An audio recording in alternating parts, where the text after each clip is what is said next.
This is my impression of a Northern Ontario Toronto Maple Leaf fan who just watched the Raptors lose to the Bucks. Yeah, so I was sitting there watching the fucking Leaf game, right? And then I was like, alright, so it was in intermission, so I'm like, alright, so you start flipping around the fucking channels. And I'm like, oh, look, there's fucking Sportsnet 1. So it's like, oh, it's Raptors Bucks. Might as well check the Antetokounmpo guy. So I'm like, alright, so I fucking click on the channel. Fucking guys are losing by like 60 points or something like that. So I call up my buddy, right? He's like this huge Raptor fan. So I'm like, hey, bud, like, what's going on with your dinosaurs? He's like, fuck, man, I don't know. So I'm like, all right, man. Welcome back to the Sports Ethos Toronto Raptor podcast. I am your host, Mr. El Hoopo, ELHOOPO. And of course, I'm here with my main man, A-Rod, and a very, very, very special guest who maybe has snuck your wife into his home once or twice, Mr. J.O. Yes, what's going on, boys? What's going on, boys? A-Rod, why don't you introduce your boy here? I gotta introduce the very special guest of the evening, Mr. Yes. J to the O, the man, the myth, the legend, Boom. Black Jesus. Oh, the He's felonious monk. He's just the man when it comes to ball. He knows all things ball. Pause. Love it. But Love it. Perfect. Well, let's jump right in. I'm very happy to have you on the show. We're very happy to have you on the show, man. It's very nice to meet you, and I've heard only good things about you, my friend. So, thank you very much. All right. Yeah, I mean, I've been listening to what you guys have been doing. It's been exciting. It's been very entertaining. Glad to be a part of it, and happy to have a good time, man. So let's get going. All right, let's get going. Absolutely. So first thing here, we're gonna jump right in to the Bucks game, which was last night. Now, before we get into this, I want to do this first. What's one word that pops into your head that you can compare to that game? One word. A-Rod, one word. Go. disaster. Okay. J.O., one word. Expected. Mine, gonorrhea. Okay. It was painful. It was painful. It was a painful night. Are we speaking from experience here? I'm just saying it's a painful night. All right, so it was a painful night for the Raptors. It was a 128-112. That score does not tell you the real story of this game. So I'm just going to lay the table. I'm going to set out the forks, set out the knives. Here's your cannolis. Here's your espresso. J.O., take the stage. What did you come out of this game, and what did you see while you were watching it? I mean, there really wasn't much to see that was shocking. I mean, you're going up against one of the best teams in the league. They're still getting acclimated to what their system's going to be, what it's going to look like. If you add a player like Dame Lillard to that system, and it's just going to change everything that you do. They were already great, and then you're making them just that much better. Right. And, to see the score, I thought, to be honest, we'd lost by 30. You know what I mean? It's just we're not equipped to deal with teams like that right now. We're not. I think we're 26th in scoring right now. You're just looking for development. You know what I'm saying? You want to see guys like Malachi. You want to see guys like I'm not going to put Pascal in that conversation anymore. But you want to see your young guys start to show some steps. And I'm not looking at this season or any of these games as show me something that can salvage this season. No, the season was lost before the tip off. Man, call a spade a spade. They are here developing young guys, seeing who they have, and then hopefully we'll take some steps 2-3 years into the future. But the Bucks should have blew us out by 40, so I'll take 14. Absolutely. Hey, Ro, what'd you see? I gotta agree with J.O., man. Yeah. Most of the times I disagree with him, but I got to agree with him completely because we are in the bottom 5 when it comes to all statistical categories for offense. Even our pace is really slow. I think we're 24th or 25th in the league in pace. So if it's not choppy, it's definitely not quick either, how we're getting into this offense, right? So we're having trouble with, our half-court offense. The transition, when we do try it, it does get a little bit choppy and all kind of janky and, kind of disheveled. But with the Raptors, man, I agree with him. I think the season has been lost before tip-off. I've kind of given up on wins and losses. I've just looked more at the developmental part of it.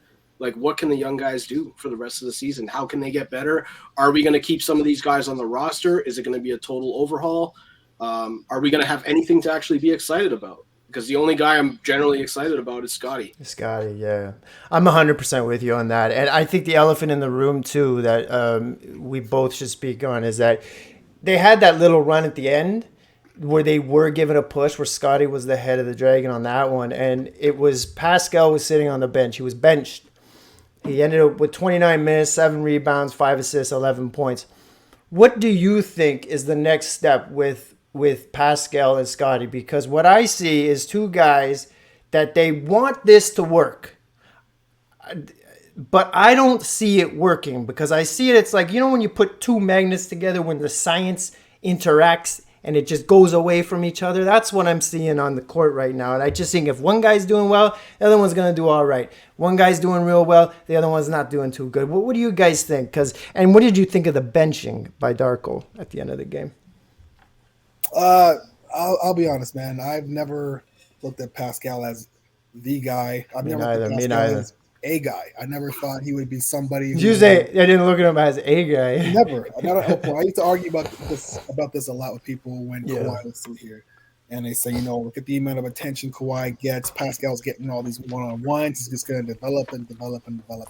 We lived in Toronto for a very long time. Yeah, we've watched guys like Chris Bosh. We've watched guys like DeMar DeRozan. The expansion of this league, the overexpansion of this league, forces players who are not stars, let alone superstars, to try to fill that role. Pascal will never be that guy. Scotty has flashes, and I'd much rather watch him develop and take that risk than try to make it work with him and a guy who's at best the fourth player on a championship team. At best, I can't even say the third, at fourth at best. So Scotty's your future, and I look back to Andre Iguodala in 2005 when they drafted him into Philly, and they said he's AI too, and no, he's not. He was the sixth Andre man. Iguodala. Yeah, that's his role, man. That's the best guy you can be. Yeah. Let these guys naturally flourish and let them be who they are. But you're asking Pascal to fill some shoes that he just doesn't have the capacity. I've said that before, but especially about a percentage of the fan base here is that we take a player and then we put him way up here, way above where he's really at. And sometimes that player feeds into that and lets his ego take that and starts to believe that. And I think that's a case that's going on here. I think he believes it, and I think he's living that, but he has to understand. And I don't know, that's a move for the brass to make, and I really do think that they have to make that move soon. Give him a few more games to show out a little bit, and then see what they can get out of him. But A-Rod, what do you think? If you got to take on that. I agree with you guys. I just don't think Pascal is ever going to be the guy that we need him to be. I don't think the roster is constructed to even maximize what kind of player he is right now.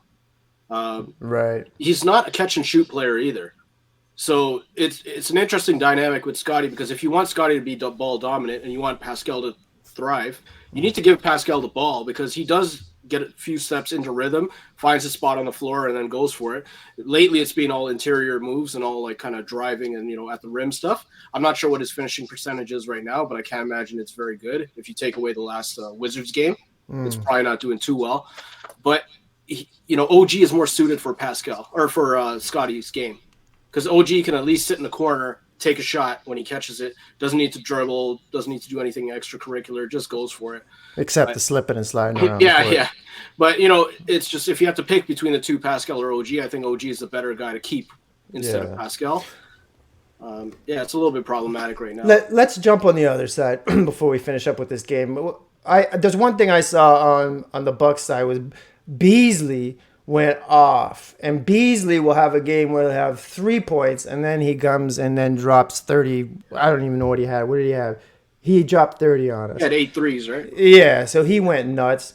Dame looked nice. I thought he was going to go for 50, but then he kind of slowed down second half. But what this is without Giannis, of course. What were some of the things? Do you guys think, real quick, I don't want to talk about them too much, but do you think they have enough in the tank, enough on the bench, enough in their depth that they can make a real run in the East to try to get out of the East?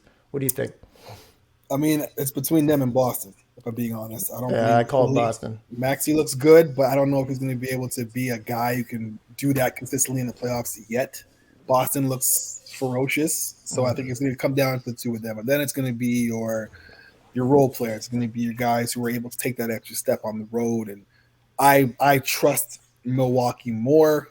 They've already won championships, and then you're adding Dame to a formula that's proven to work, right? Boston has the talent, but do they have that extra oomph to get them to that point? So I think Milwaukee are the favorites right now, if I'm being brutally honest. And it's their position to lose in the East, and Boston's right on their heels. But everything I saw last night looked good. Like, people forget Dame is going through a hell of a situation right now in his personal life, and he's still balling out of control. It's kind of like when Kobe had that case and he was just dropping 60 every week. Right? Yeah. He's still playing lights out, and he's going through things. Yeah. So like Chappelle said, take the ball, play for your freedom. That's it. You know what I mean? So, that's what Adrian Griffin said. I think Devlin brought it up. Adrian Griffin's like, listen, we're still trying to get this together, and guys are coming in here expecting us to blow teams out by 30 every night. Like, that's not the way this works. You have to give us a little bit of time. It doesn't matter if it's Dame Lillard. It doesn't matter if it's such and such. You still got to start to make it work, right? I agree with that. But, I got a question for you guys, since we're talking about guys trying to gel and come together, right? Yeah. You look at what Milwaukee's doing. Few games they were up, few games they were down. Like, I remember earlier in the season, they got blown out by, I think, Atlanta. I think it was the second game. They got dominated at home. They won the first one against Philly. And then after the second one, I think they got dominated at home against Atlanta. You look at their team, right? They've had some good runs, some bad runs. But you look at the Clippers, like, that team is a mess. Like, the last 5 games, there is no sense of, like, chemistry or even roster changes or lineups or anything coming together with those guys. No. I just saw some clips from the game last night, and I mean, I'm not a James Harden fan in general, but me neither.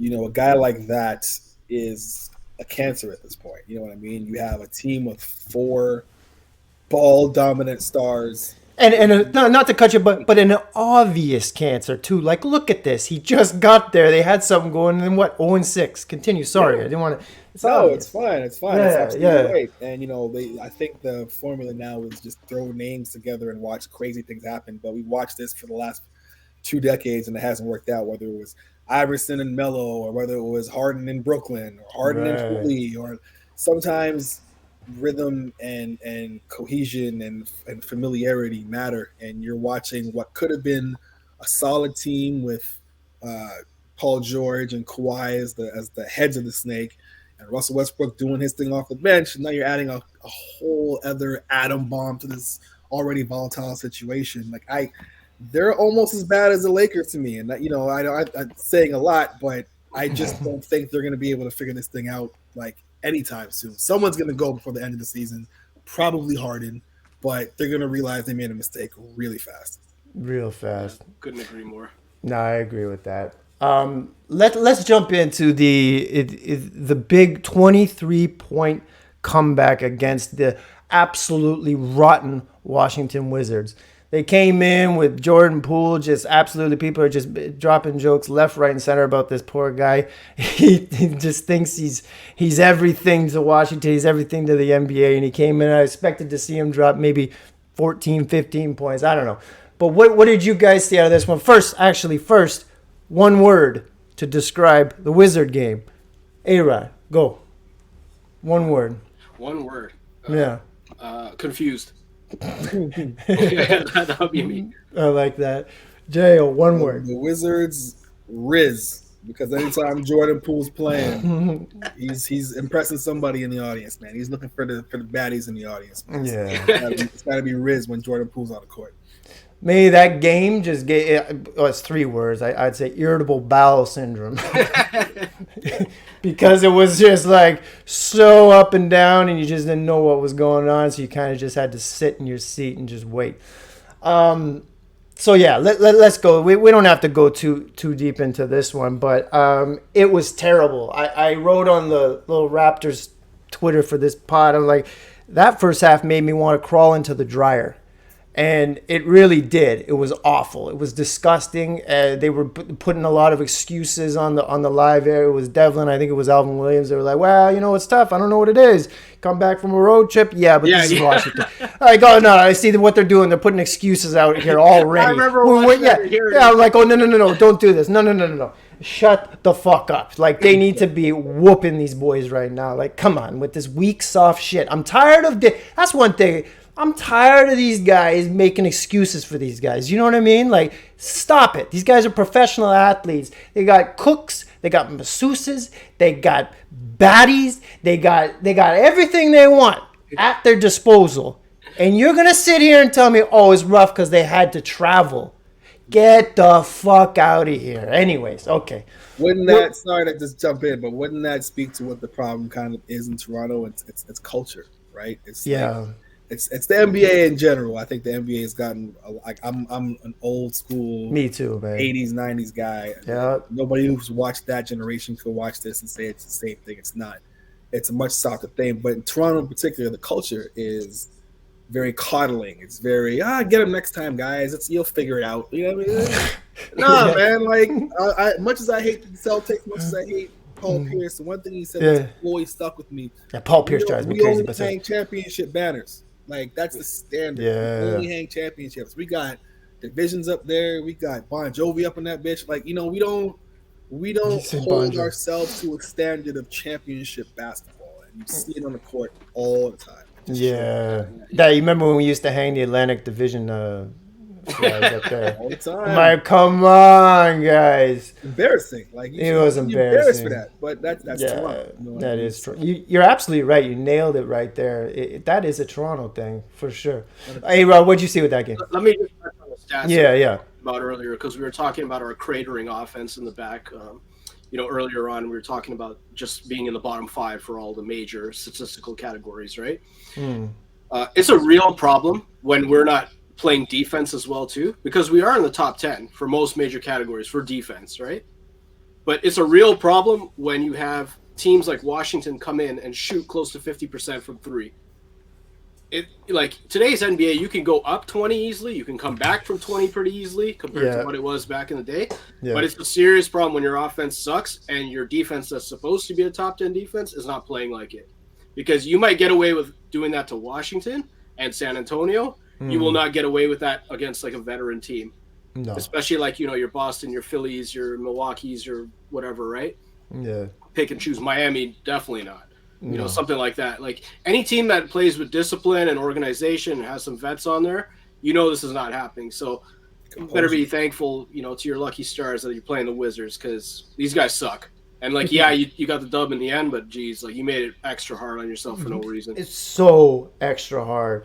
Made Kuzma look like a superstar, like this guy out here. Yeah. Anyways, yeah. I think the one thing I did see on the other side with on Washington that I like is that rookie they have, Bilal Coulibaly. Yeah. Coulibaly looks like a nice pickup for them. Talking about defense, this guy gets like 3-4 steals a game whenever he gets the minutes. So it's that good looking out on that. And the Tyus Jones situation, I don't know what happened with this guy. He comes in, I don't know. It must just be like you mentioned earlier, J.O., but like cancerous. The pool must have brought in that cancer in here because it just, you know what I mean? Yeah. 100%. And there was a video I seen, a clip they were showing. I think it was who they played before Toronto. Can't remember the game, but somebody Brooklyn. Was it Brooklyn? Thank you. They had the camera on them in the huddle last play of the game, and coach is drawing up the play, and Poole just talking mad shit, and just I ain't watching this, whatever. And as the timeouts dispersing, Poole comes down and look at the play.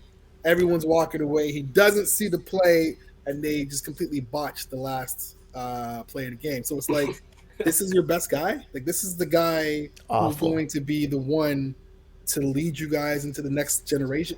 Like, no. When does anyone ever defend Draymond Green? He has all of us saying Draymond was right. Like, you know what I mean? Like, you should have snuffed him again. Like, right. I remember when it first happened, I'm like, oh, Draymond, what? Now I look back, I'm like, no, he deserved it. Right. Like, this is a problem, and he thinks he's bigger than the game of basketball. You can see it, And Washington is in for a world of hurt because I don't think he's the guy that's going to take them anywhere positive. Yeah. Speaking of, we might as well go there right now. It just happens. Fresh news. What do you boys think about the chokehold? Draymond on Gobert. Man, you see that picture? Somebody zoomed in and Gobert's face is like, man. Draymond's like, been waiting for this shit. Just been waiting for this shit. Put him in there tight too. Went from behind, which was a little disrespectful. I didn't give him a chance. But what do you guys think? My mind went to Chris Benoit right away. I was thinking Crippin' Crossface, man. I mean, it's funny. It was funny to me. He got 5 games for it too, which I thought was kind of low. Surprisingly, I thought it was kind of low. I was the same. Given track record, given how they want the game to look nowadays. Yeah. But I mean, all the parties involved, Draymond being Draymond. Of course, Gobert wouldn't do a goddamn. Put his hands up like, hey, soft as fuck, eh? Hey. Someone put up a meme of him like putting his arms up, and they said I could almost hear him saying "Sacre bleu." It wrote itself. It was like an episode of Curb Your Enthusiasm. Like it's it's so funny that you just have to enjoy it for what it is. Yeah. Draymond's Draymond. He's gonna do Draymond shit, and I thought he would have got about 15 games. 5 I thought was a win for him. I thought it was gonna be 10. I thought they were gonna give him 10. But yeah. So I mean, he is who he is at this point. You just gotta own it until you run into somebody bigger and badder. Yeah. And I don't think there's anybody bigger and badder in the NBA right now. Imagine he pulled that shit on Anthony Mason. Keep it closer. Remember Boogie Cousins would have. Yeah, but you know what I mean. Like he knows who to do that shit with. So you're picking on a 7-foot Frenchman, like dude. Come on, man. I know that's weak. All right. So this is a new segment that we bring in every time there's a tough loss, just to bring back some positivity. I call it this or that, and we go through 3 separate topics. We go through 2 dunks. And who you think got the better dunk on that one? 2 legends, who you think in your mind is a bigger Raptor legend, and a street fight, who would win? So we're gonna start because of the Draymond right there. Let's start with the fight. So here's 2 old Raptors from different eras. Who do you think would win the street fight? I got Tyler Hansbrough versus.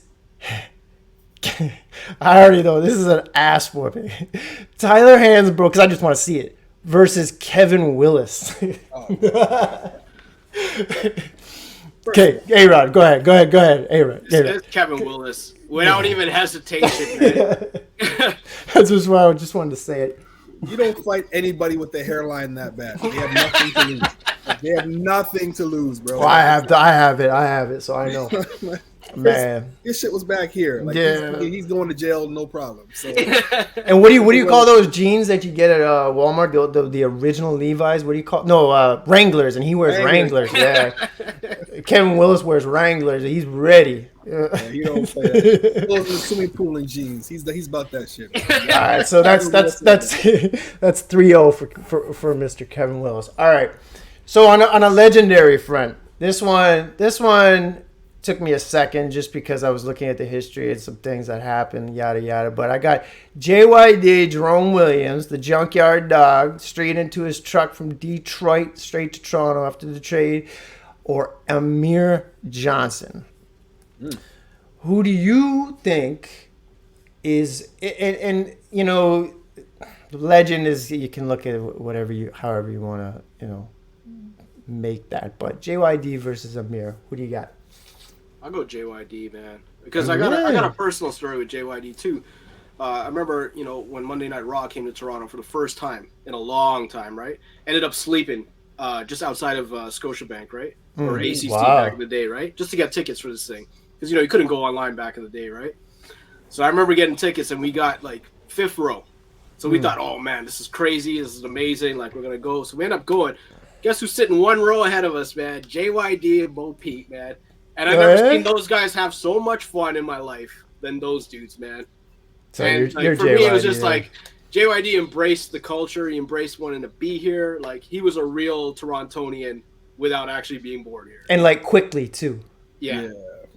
It's unanimous. I think JYD. Everyone has a personal story with JYD. Right? Amir, I got love for Amir. I thought he also ingratiated himself to the city, and he really enjoyed his time here. And made the most out of it. But Junkyard Dog's ingratiation was different. Like that dude became Toronto, right? Like, and you never hear a negative thing about that guy when it was here. Yeah, he's like, you know what? You put him in there with pinball. Yeah, like I mean, pinball is a standard, but I mean standard. But you know what I mean. You know what I mean. His heels, right? Like that's the kind of impact he had here. And if I hear anybody say anything negative about him, I'll fight him. Like that's kind of guy. I'll talk about him like he's absolutely. I mean, so I'm with you on that one, there, right? Yeah, and you know what? You guys sold me on it. I don't know that the heart of Amir and what he laid his whole body out there. It just felt like he was just crippled by the end, and he just gave every last inch to this team and to this city. I was gonna go Amir, but you guys sold me on the fact that Jerome Williams is somewhere up here though. It's different, and you know, you sold me on that, so I'm going JYD as well. So 3-0 for JYD. It's beautiful. That's beautiful right there. All right, and the last one is this 2 dunks. Who had the nicer dunk? I'm going to share my screen real quick, and you guys tell me. First one is Tracy McGrady over, I don't even know who this guy is, Cornell, I don't know if you remember this game, but this dunk right here. Oh, yeah. Of course. My Lord. I remember that one. Yes, indeed. Ride him, cowboy. Look at this guy. Oof. Oh, and then he just rode up. Anyway, so yeah, there's that. So, we're going to get caught for copyright right there. So there's that one. And then there's this dunk right here, which is, we all remember this one. This one is the killer. James Johnson. Cock that joint back over Andre Drummond. And God. Oh my God. So I remember that game quite a bit. And I remember I remember the bench going crazy for that. I remember watching that game too. Just you know what the problem is with that dunk? It's nice, but Andre Drummond was coming from the side, and he wasn't directly in the line of fire. T-Mac took that guy's soul. Yeah, aesthetically, Tracy McGrady, he didn't go around him. He went right through that motherfucker. You know what I'm saying? That's a different ball game, man. Whenever you got someone between your legs, pause. It's right. That shit is different. You know what I mean? And then he kind of just like pushed him off too. Yeah. And he was like, "Oh, hey, I mean, and you know, at that time too, T-Mac had that kind of like animosity a little bit because Vince was getting all the hype. Yeah, remember T-Mac wasn't. That was angry T-Mac. Yeah, Vince was right beside him, like, ooh. Even Vince was taken aback by that dunk. You know, he's like, why would I want to go to the dunk contest with you, Vince? Why? Why am I going? Why are you doing this to me? I'm like, oh, no, I gotta go Tracy on that one, man. That was Tracy unhinged. That last year he was here, and Tracy as much as it hurt to see him go, it was fun to watch those games, man. He was playing like a man possessed, and you know, it was a good year. You know what's crazy, since we're talking about T-Mac, just totally off topic, but his first year in Orlando, I would love to see the usage stat of that guy during his first year. Oh man! Because if you're doing it like, you know, this day and age, you know, Luka and like LeBron and all those guys are up in the 30s, right, when they're on that MVP level. T-Mac, he was touching the ball every play. That was absurd during those Orlando years. It was crazy, man. It was absurd. For better or for worse, though, because his usage rate was high, his efficiency rate. Oh yes, right. Yeah, Charles, he's talking about that all the time. He said, you know, if you're averaging 30, but you're taking 30 shots to get there, how much are you really helping your team, kind of thing, right? And that's when he was in the MVP conversation and things of that nature. So he was dominant, but at what cost? You know what I mean? That was the 3-1 year too. Exactly. With Doc all right, quickly, boys. Not to cut you off, but we only have a couple of minutes left here. Next game is against the Celtics. Celtics coming into town. It's a preseason tournament. Quickly, predictions. Let's do a score and just a quick prediction of why. Jail, what do you got? We lose by about 45.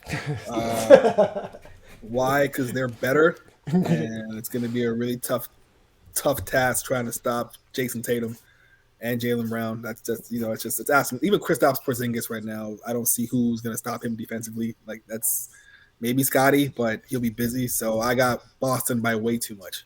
All right. A-Rod. I got Raptors. Boston by way too much. I got Raptors 2-0. What happens is Boston forfeits the game because they see the court from that in-season tournament play. I mean, they're just like, fuck it, I'm not getting off the plane. Somebody call a doctor. I can't see straight. Something's wrong with my eyes, eh? I was trying to paint, and then the next thing I knew, my eyes went crazy. I mean, but, you know, in all seriousness, I got Boston 15 points. I'm gonna say they go lighter on the Raptors just because they already played them. Yeah, I don't see this being particularly close. Maybe the Raptors step it up for one game. I got Raptors by 6. Oh, wow. And I haven't called them to win the last 4 games, so I mean this one. I think Darko's gonna. He took the diaper off, and they're just ready to let it all out. So whatever that means. I got irritable bowel syndrome on my mind. Gonorrhea. Like I'm a nasty fuck today. Something's wrong with me. All right, J.O., it was a pleasure to meet you and a pleasure to have you on this show. And I hope we can do this again. That was a lot of fun, man. Thank you for coming. Thank you guys for having me. This is awesome. You got something good going on here. It's good to talk about some guys who actually care. Anytime you need me back, man, I ain't got nothing going on. I'm here. Right. We should get all 4. We should get Max on here. Get all 4, man. That'd be great, fun. Man. All right, let's do that next episode if we can make it happen on Sunday. Like I said, man, I ain't got shit going on, but I got 4 kids. Holla at your boy. I got 2 kids. All right, boys. We'll see you Sunday then.